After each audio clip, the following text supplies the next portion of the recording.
कहानी के स्टार्टिंग में हम कहानी की मेन लीड को देखते हैं, जो कि अपने डॉग पे गुस्सा कर रही होती है क्योंकि उसका डॉग हमेशा ही बाहर की कुछ चीजों को अंदर ला दिया करता था। इस वजह से वो डॉग पे गुस्सा हो रही होती है और साथ ही टीवी देख रही होती है। टीवी में दिखाया जा रहा होता है कि कुछ रिसर्चर को पुरानी चीजें मिली हुई हैं। वो टीवी ऑफ करती है, तभी उसका डॉग उसे कुछ कहने की कोशिश कर रहा होता है। ये देखकर उसे ऐसा लगता है कि शायद उसका डॉग भूखा है, इसलिए वो उसे खाने के लिए दे देती है। दूसरी साइड हमें पुराने समय का सीन दिखाया जाता है, जहाँ के लोग भूख प्यास से मर रहे होते हैं क्योंकि यहाँ पे काफी समय से वॉर चल रहा होता है, जिस वजह से लोगों के पास खाना पानी कुछ नहीं होता है। इसलिए यहाँ का कमांडर जनरल, जो कि हमारी कहानी का मेन लीड भी होता है और जिसका नाम हुआंग यांग होता है, वो गॉड से प्रे कर रहा होता है और इसके पास भी वो सेम बाउल होता है। वो बाउल को कुछ चीजों के साथ रखने के बाद गॉड से प्रे करने लगता है और उनसे हेल्प मांगने लगता है और तभी वो बाउल खानों से भरने लगता है। ये देखकर यहाँ मौजूद सारे लोग ही बहुत ही ज्यादा खुश होते हैं और गॉड को थैंक्स कहने लगते हैं क्योंकि उन्हें ऐसा लगता है कि गॉड इनकी हेल्प कर रहे हैं। इसके बाद येन उस बाउल से एक पेटिकरी बाहर निकालकर जैसे ही खाने वाला होता है, उसका सेनापति उसे रोक लेता है और कहता है कि आप ऐसे ही किसी चीज को नहीं खा सकते हो, आपके ऊपर बहुत सारे लोगों की जिम्मेदारी है, इसलिए इससे पहले मैं खा के देखूंगा कि ये सही है या फिर इसके अंदर कुछ मिला है। इतना कहने के बाद उनमें से एक पेटिकरी लेकर वो खा लेता है और खाने के तुरंत बाद ही उन नीचे गिरने लगता है। ये देखकर येन उसके पास आकर पूछता है कि क्या ये खाने लायक नहीं है, क्या ये डेंजर है? तब उसका सेनापति कहता है कि नहीं, ये खाने लायक है, लेकिन आज से पहले मैंने ऐसी चीज कभी नहीं खाई। लगता है कि गॉड ने हमारे लिए अमृत भेज दिया है, वैसे आप इसे खा सकते हो। ये सुनकर वो खाने से मना कर देता है और कहता है कि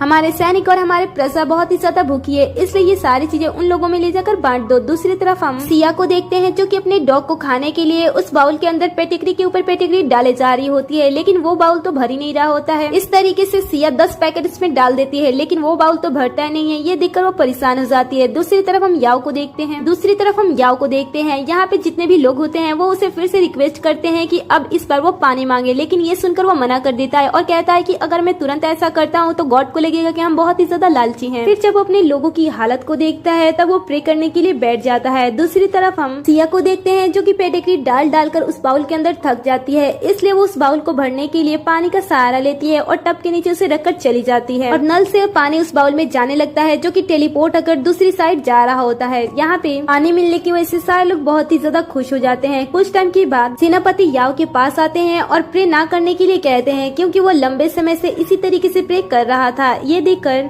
मैं अपने लोगों और सैनिकों के लिए ऐसे ही 1 महीने तक प्रे कर सकता हूँ, इसमें मुझे कोई भी दिक्कत नहीं होगी। मैं बस चाहता हूँ कि हमारे लोग इस प्रॉब्लम से दूर हो जाए। ये सुनकर सेनापति कहते हैं कि इस समय हमारे पास इतना खाना और पानी हो चुका है कि अगर हम उसे आम लोगों में ना बांटे तो हमारे सैनिक काफी समय तक अच्छी तरीके से खाकर और लड़ाई कर सकते हैं। ये सुनते ही याओ गुस्सा हो जाता है और कहता है कि हम नहीं कर सकते हैं, सारे के सारे खाना पानी हमारे लोगों तक पहुँचा दो।